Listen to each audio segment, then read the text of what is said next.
Bienvenue à Secret Compagnie. Secret Compagnie, c'est un podcast qui va être animé par Sandra Major de Le Sucre au Four et moi-même, Véronique Lecourt de Biscuit Sugar. Mais pourquoi qu'on se part un podcast? First, parce qu'on aime bien gros ça jaser. Mais aussi, on a à cœur d'aider les entrepreneurs sucrés à prendre des décisions réfléchies pour leur business.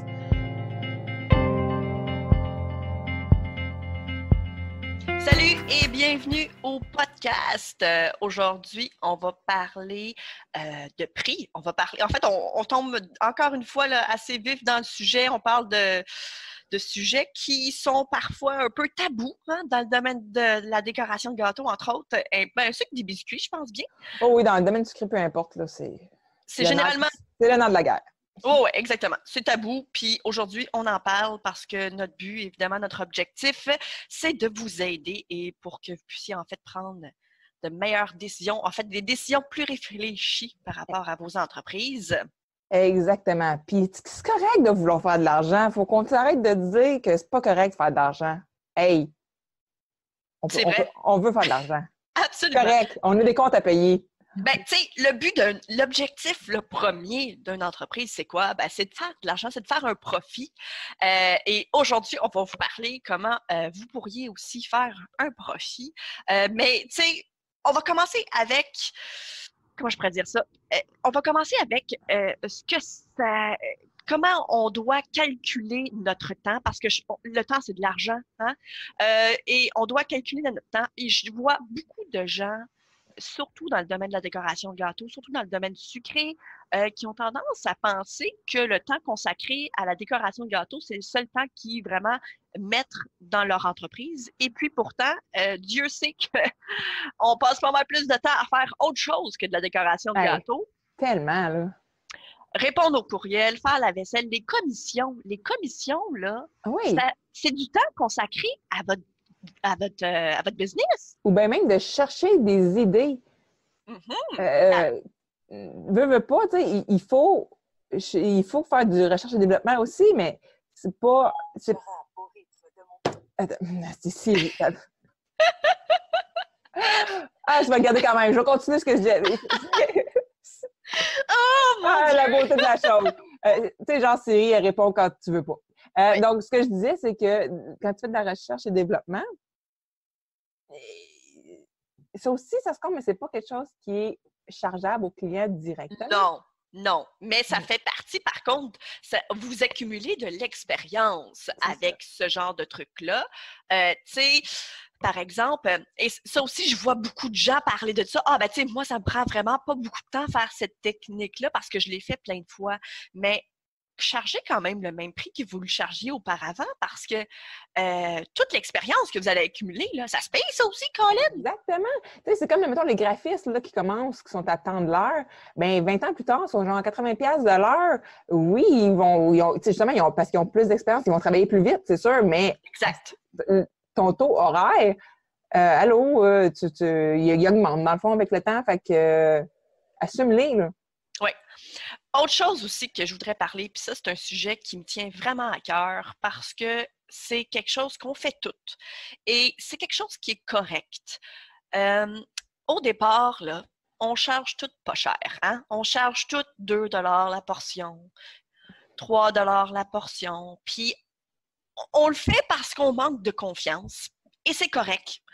Mais là, la direction que j'ai envie de prendre, en fait, avec ça, c'est de dire que à ces gens-là, à toi, là, qui chargent 3 $ la portion, moi, je ne t'en veux pas. Par contre, j'aimerais que tu saches un peu que ça ne t'avantage pas et je vais t'expliquer pourquoi. Parce que probablement que tu charges 3 $ la portion parce que tu penses de bâtir une clientèle.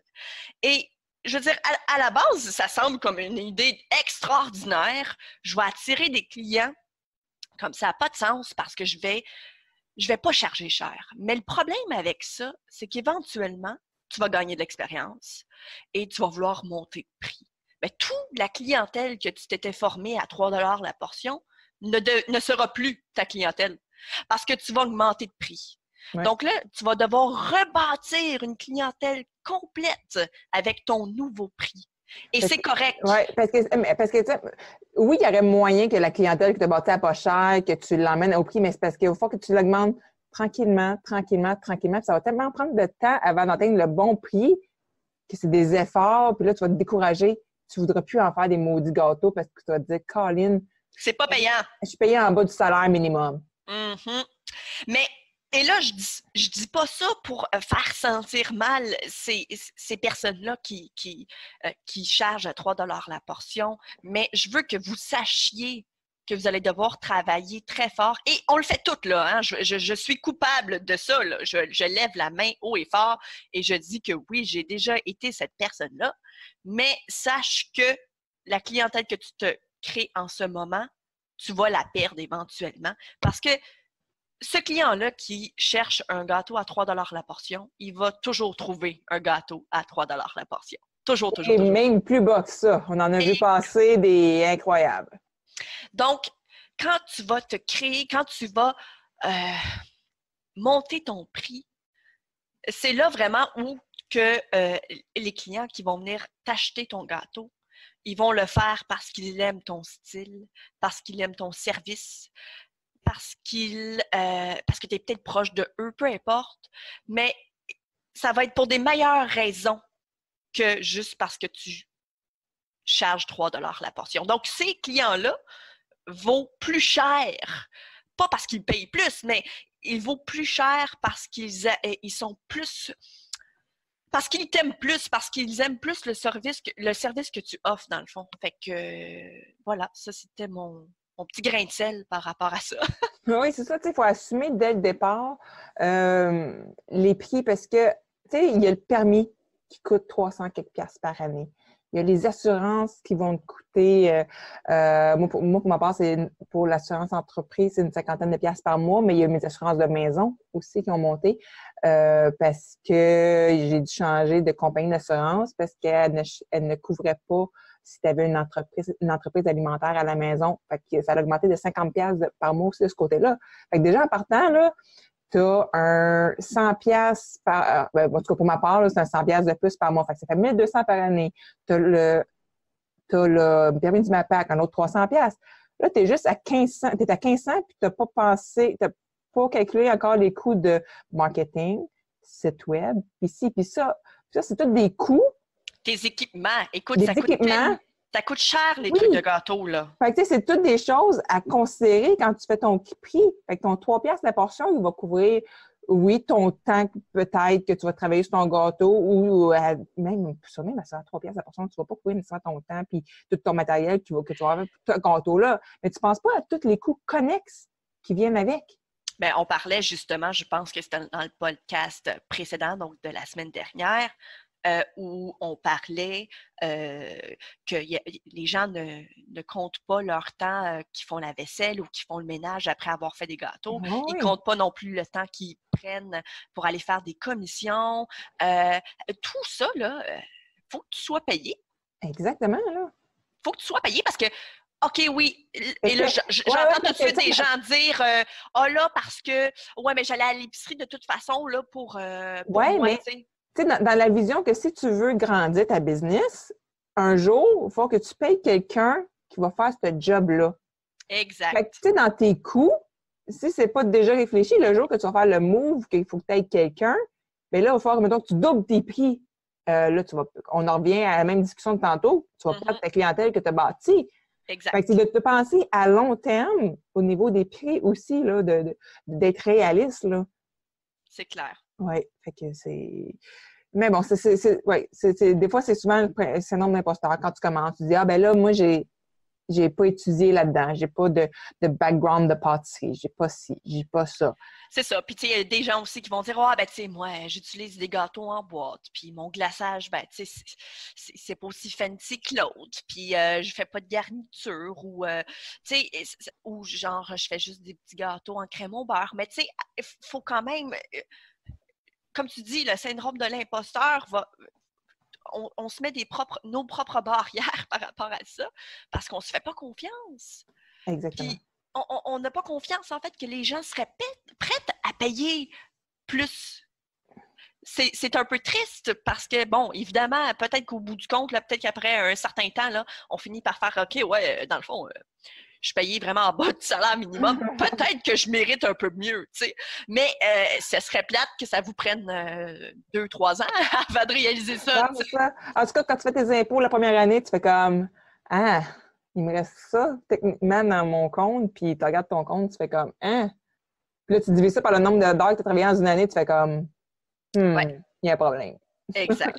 Exactement. Tu sais, c'est sûr que la première année, oui, tu vas mettre vraiment beaucoup d'heures pour le développement d'entreprise. Tu sais, c'est normal. C'est normal que tu travailles beaucoup d'heures, mais quand tu as encore le même rythme au bout de 3-4 ans, à un moment donné, il faut revoir aussi à ce niveau-là. Puis aussi, en augmentant les prix, oui, tu vas perdre des commandes, mais tu vas peut-être en faire moins pour le même revenu. Montant, exactement. Ouais. Fait que, tu sais, en travaillant moins,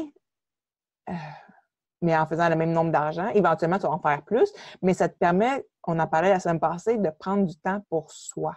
Mm-hmm. Puis, justement, d'être capable de dire non à des projets aussi, ou peu importe, tu sais. Puis vraiment, ça va refléter sur ton bien-être, sur ta famille, puis tout ça. C'est clair, sur ta qualité de vie en général. Oui, exactement. Fait que, tu sais, même si tu perds des clients, mais c'était pas vraiment des clients, au final, que tu perds. C'était du monde qui... Des magasineux de prix. Mm-hmm. Tu sais que ça ne fera jamais une clientèle fidèle, là. Puis là, je tiens à préciser que ces gens-là là, qui magasinent, là, ils ont aussi le droit. Puis c'est correct. Ah, ben oui. C'est pas tout le monde qui peut se procurer un gâteau à 150$. C'est ça, je comprends tout à fait, là. Tout à fait. D'ailleurs, pourquoi tu penses que j'ai commencé à en faire? Parce que je pouvais pas en acheter à 150$.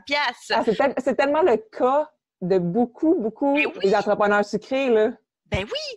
Donc, je comprends tout à fait pourquoi il y a des gens qui magasinent, mais en même temps, je veux dire, si vous faites ça pour faire bénéficier tout le monde qui n'est pas capable de se le permettre, écoute, là, à ce moment-là, je te dis, écoute, bravo, c'est vraiment un geste génial. Mais si tu as envie de réaliser une entreprise grâce à ce pouvoir-là, de pouvoir réaliser des gâteaux vraiment géniaux, ben là, à ce moment-là, c'est clair qu'il faut aussi prendre en considération et avoir une vision des gâteaux comme étant une entreprise et non comme étant un passe-temps. Ah, ben moi, je fais juste payer mon matériel ou genre, je fais juste payer mes ingrédients. C'est ça, parce que si c'est ça que tu veux faire, d'être un hobby, ben fais-en pas une entreprise, puis fais juste des gâteaux pour le fun aux autres. Mais là, tu peux pas les vendre, mettons, je vais recommencer ma phrase. Mettons, si tu veux faire un hobby, un peu comme du scrapbook. Mm-hmm. Scrapbook, ça te coûte des affaires, acheter tes affaires de scrapbook. Mais tu ne vas pas nécessairement vendre tes créations aux autres. Il faut voir le gâteau un peu de la même manière. C'est un peu un scrapbook comestible. Mm-hmm. Si ça te fait triper de faire des gâteaux, mais que tu ne fournis pas à les manger, bien, donne-les à ton entourage puis continue à triper dans ton hobby. Tu n'as pas besoin, même si quelqu'un te dit « Ah, tu as full talent, tu pourrais en vendre », c'est peut-être pas le cas. En fait, si tu me permets, Véronique... Attends, je vais juste finir en fin de semaine, là, il y avait la fête de... dernièrement, il y avait la fête de mon garçon, puis ma belle-sœur a dit Véro, ils sont tellement bons tes gâteaux, parce que je t'avais envoyé les gâteaux, tu sais. Elle dit, tellement bon ton gâteau. Elle dit, pourquoi t'en vends pas? Parce que j'aime pas ça en faire. Fait que, c'est ça. Fait que, même si quelqu'un qui te dit, hey, wow, tu fais des beaux gâteaux ou des bons gâteaux, tu devrais en vendre. Non, pas nécessairement. Ben, une façon, si jamais les gens veulent en faire parce qu'ils sont passionnés, mais qu'ils ne veulent pas nécessairement en vendre, il y a un groupe, je pense qu'il existe encore, c'est le cœur dans les gâteaux. Oui. C'est les dons de gâteaux. Exactement. On mettra le lien dans la description du podcast. Si jamais ça vous tente de donner des gâteaux pour des enfants qui, justement, n'ont pas les moyens de se procurer des gâteaux en pâtisserie, allez vous abonner à cette page-là. Dans le fond, si jamais il y a un enfant dans votre secteur qui a besoin d'un gâteau, ben vous pourriez lui donner. Ça, c'est non seulement une bonne action, mais en plus, ça vous fait profiter justement de votre passion. Donc, c'est une merveilleuse façon, selon moi, de pouvoir rejoindre les deux bouts, de dire, écoute, moi, j'aime faire des gâteaux, mais je peux pas tout le temps en faire parce que je suis plus capable d'en manger. Puis de l'autre côté, ben en même temps, vous faites plaisir à un enfant qui, ses parents n'ont pas les moyens, en fait, de se procurer quelque chose qui serait généralement aussi beau. Mm-hmm. Oui, exactement. Oui. Mais, puis, tu sais, ça peut rester un hobby, c'est bien correct, mais aussi, si on veut vraiment en faire une entreprise, puis d'avoir un revenu, puis que ce soit viable, tu sais, des fois, oui, on va dire oui à un client pour un projet, mais il n'y aura pas vraiment le budget de tout ce qu'on voudrait y faire. Mais, tu sais, des fois, si ce projet-là peut emmener un gros plus dans votre portfolio, ben des fois, tu peux négocier avec le client et dire, regarde, moi, ma vision de ce projet-là, ce serait telle chose. Je sais que c'est pas ça à la base que tu voulais, mais accepterais-tu pour... je vais te faire un spécial pour toi.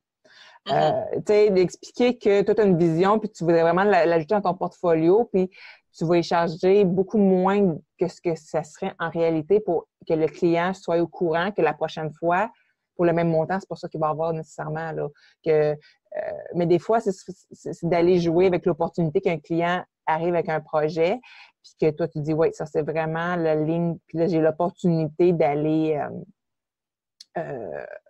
upgrader mon portfolio. Là. Fait que, mais c'est d'avertir, c'est vraiment super important d'avertir le client que ce que ça vaut au final, ce que tu as fait. Là, parce que absolument. Mais ça, c'est aussi... Ça, c'est aussi une bonne façon, par exemple, là, éventuellement, à force de faire des gâteaux, on finit par avoir peut-être un certain style chouchou, qu'on est comme, hey, écoute, moi, là, dans la vie, là, ça serait mon entreprise de rêve, ça serait de faire que des gâteaux comme ça, mettons. Eh bien, c'est peut-être aussi une façon pour vous de rendre votre branding encore plus fort, de tout le temps justement dire aux clients, écoute, moi, je m'en vais dans cette direction-là avec mon entreprise et c'est plus ce style de gâteau-là que j'aimerais faire. Donc, habituellement, ce serait un petit peu plus dispendieux pour vous, mais là, je vous fais un rabais parce que mon objectif, éventuellement, c'est d'avoir que des gâteaux comme ça dans mon portfolio pour éventuellement aussi attirer les clients qui veulent ce type de gâteau-là pour mon entreprise. Oui. Donc, tu sais, c'est aussi, il y a toujours, faut toujours trouver un moyen de moyenner, comme on dit. Oui, c'est ça, exactement. Parce que, tu sais, ça mettons, tu veux te bâtir un portfolio justement sur tel genre de création, mais si tu es toujours en train d'en faire des projets, tu sais, on the side, que là, tu prends les photos et tout ça, mais au final, personne ne mange le gâteau, aussi bien qu'il soit en partie payé par un client. T'sais. Ben c'est ça, tu sais, ça fait justement des pertes un peu moins grosses dans ce temps-là, tu sais. Au moins, ton temps ne sera pas tout payé, mais au moins ton matériel va être payé. C'est ça. C'est comme une façon, si on veut, plus facile de se monter un portfolio plutôt que de faire des gâteaux justement qui ne seront pas mangés. Oui, c'est ça. Ou bien, tu sais, oui, c'est sûr que des fois, il y a les enchères qui peuvent. C'est bien en mode là, de faire des enchères sur Facebook. Mais en même temps, parce que je peux lire sur les différents groupes, bon, ben le client, celui qui a gagné, il est comme à 4 heures de route, puis il n'a pas lu. Parce que sur Facebook, le monde ne lise pas. En fait, sur Internet, les gens ne lisent pas. Oui, c'est ça. Oh my God, le merveilleux monde des Internets. Yep. Oui. Donc, ça, c'était vraiment un sujet qui nous tenait à cœur. C'est d'ailleurs une des raisons pourquoi il est vraiment au tout début de nos épisodes, parce que, encore une fois, oui, c'est un sujet tabou parce que c'est sûr que les gens n'ont pas envie de parler de ce sujet-là. Et je comprends pourquoi, là, tu sais, on va pas se le cacher.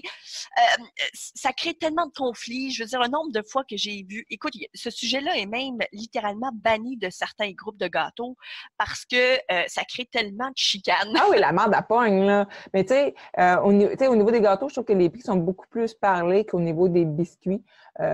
Moi, c'était sur les forums anglophones, une dizaine d'années, sur Cake Central. que là, ça parlait de prix, tu sais, combien du pouce, nanana. Puis Mm-hmm. après ça, mais tu sais, oui, tu as un prix de base, mais après ça, c'est la complexité. Tu sais, plus que tu avances en technique, tu sais, mettons comme Karine Lemonnier, pour la nommer, qu'elle a des techniques incroyables, c'est sûr que, allô, ton biscuit, là, il ne coûtera pas 2 piastres.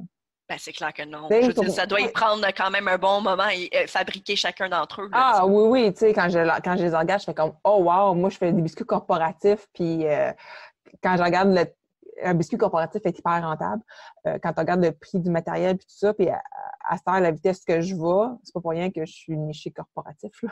Ouais, c'est ça. T'as vu le potentiel. Ben, en fait, c'est mon conjoint qui a vu le potentiel parce que quand il m'a regardé au début, il a fait Véro, qu'est-ce que tu fais à faire des maudits biscuits de fête d'enfants à 12 biscuits? Oh, d'ailleurs, justement, on pourrait embarquer, si ça te tente, dans ce sujet-là. Tu sais, quand on dit charger le bon prix, donnez-vous aussi un minimum de portions. Le nombre de fois que je vois, écoute, 15 portions, 2 étages, non, mais dans quoi tu t'embarques? Parce que là, on va être honnête. Ça, c'est bon, ça, oui. C'est 2 étages de gâteau, là. Donc, c'est 2 lissages, c'est 2 garnitures, tu sais, comme, c'est 2 fois rouler de la pâte à sucre. Ce n'est pas payant de faire un 2 étages, 15 portions. Je vous le dis tout de suite, là. C'est de se tirer une balle dans le pied. C'est vraiment pas une bonne idée. Le minimum pour un 2 étages, selon moi, c'est comme 25 portions, là. Puis, mettez-vous aussi des minimums au niveau de vos prix. Moi, là, je faisais pas de gâteau en bas de 100$. Ben ouais, moi aussi, Mané, pour les biscuits, j'ai fait, OK, garde les commandes, c'est minimum 100$. Là. Je me fais pas chier à faire 15 000 courriels pour une commande de 30$. Hey. Mais non, ça vaut pas la peine. Mais non. Ça vaut partir ton four puis te faire cuire des gâteaux, là, ça prend du temps. Tu sais, oui, t'en fais d'autres en même temps, mais des semaines, là. Tu t'en as juste un? Exactement, là, on va se le dire, là, des semaines, même que tu n'en auras pas. Oui. Allô. Fait que quand tu vas partir ton four, il faut que ça vaille la peine. Exactement. Fait que c'est important de se mettre au courant de l'ampleur d'un projet. Tu sais, c'est très important de se mettre des limites. Et une façon aussi de savoir combien charger, c'est de regarder les gens autour. Inspirez-vous des gens autour. Et faites une différence aussi avec, par exemple, quelqu'un qui a un style un peu différent que vous. Au niveau des saveurs aussi, ça va varier. Si tu mets de la ganache au chocolat sur ton gâteau, c'est clair que c'est plus dispendieux que de la crème au beurre américaine. C'est clair. Donc, il faut aussi que vous travailliez sur ce côté-là puis que vous sachiez les ingrédients, ça vous coûte quoi. Et ça vous prend aussi combien de glaçage pour recouvrir un 7 pouces. D'ailleurs, j'ai un article là-dessus. On va le mettre dans des notes. D'épisode. Shameless plug. Mais j'ai un article là-dessus parce que justement, c'est quelque chose que vous devez savoir éventuellement.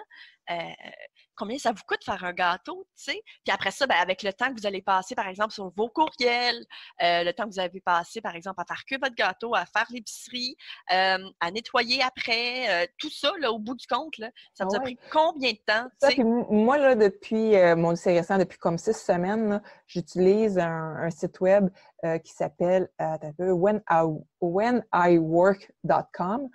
Puis c'est comme ça coûte rien quand tu es tout seul, là, t'as pas d'employé ou peu importe, là. Puis tu peux te faire une planification par heure, comme mettons, de telle heure à telle heure, je fais telle chose, de telle heure à telle heure, je fais telle chose, je travaille sur tel projet. Fait que, au final, ça te fait un suivi sur combien d'heures que tu travailles réellement dans une semaine. Puis au final, combien d'argent, tu peux après ça, voir combien d'argent que tu as fait, mettons, dans ton mois, versus le nombre d'heures travaillées sur la monnaie, tu fais comme, OK, j'ai travaillé bien trop d'heures pour le taux horaire que je me suis fixé. Exactement. Puis, tu sais, en plus, là-dedans, la plupart du temps, là, dans nos gâteaux, on ne charge pas le matériel aux clients. Et puis, si jamais vous avez besoin d'acheter un moule, par exemple, particulier pour un projet, c'est plate parce que souvent, on ne le réutilise même pas. Ah oui, ça, c'est une affaire, justement, d'acheter trop d'équipements d'or. Combien que j'ai dans le porte-pièce qui n'ont jamais servi parce que je prenais des bulles au début, puis je commandais des États-Unis, chez Foods, Cookie Cutter, quelque chose comme ça. Puis pour rentabiliser le shipping, bien, je commandais une grosse boîte pleine dans le porte-pièce au cas où. fais pas ça. Non, c'est juste, à cette heure, surtout avec toutes les boutiques qui existent au Canada, au Québec particulièrement, il n'y a plus nécessité. Tu vas toujours réussir en dedans de 24 heures à avoir ce que tu as besoin. Absolument. Que ce soit au Québec, aux heures de table, à Laval, Kitchen Jukebox, toutes des compagnies qui envoient à travers le Canada. Puis même en France. Fait qu'il n'y a aucune raison de... Exactement. Moi, c'est quelque chose que j'ai fait, que j'ai toujours fait, en fait, c'est que j'achète si j'en ai besoin. Ouais. Et je pense que c'était une bonne chose parce que je me suis justement pas ruinée au départ. Ça a pris du temps, par contre, là, de m'équiper. Là, je vais pas te cacher, ça a peut-être pris 3 ans, tu sais.